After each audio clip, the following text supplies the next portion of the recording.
In today's video, I'm going to teach you how to set up chat campaigns in Freshsales. By the end, you'll know exactly where to go, how to start a new campaign, who to target, and how to craft a message that appears at just the right moment.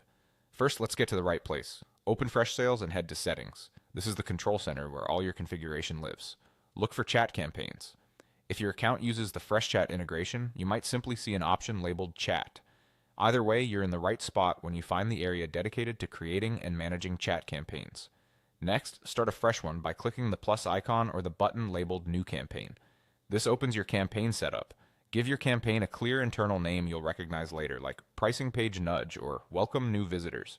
A descriptive name makes it easier to track and optimize over time. Now choose your audience. You can target general website visitors, known leads already in your CRM, or specific segments. Website visitors are great for broad, top-of-funnel messages like quick welcomes or FAQs.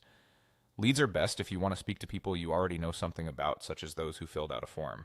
Segments let you get precise. Maybe you've grouped users by lifecycle stage or interest.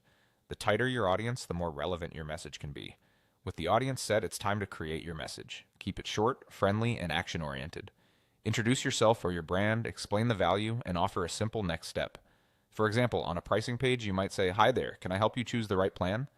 Avoid long paragraphs, avoid sensitive information, and focus on a single clear purpose. Answer a question, offer assistance, or guide the visitor to a key page.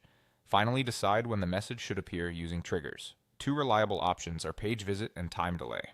A page visit trigger shows your chat when someone lands on a specific URL, like the pricing or checkout page, so the message matches their intent. A time delay trigger waits a few seconds before appearing, which prevents the message from interrupting the visitor the instant they arrive. A delay of 5 to 10 seconds is often enough to feel helpful rather than pushy. If you're unsure, start conservatively and adjust later based on engagement. That's it. You've navigated to chat campaigns, created a new campaign, selected your audience, written a clear message, and set smart triggers. Keep your tone helpful, your timing considerate, and your targeting relevant, and your Freshsales chat campaigns will feel like a natural extension of your customer experience.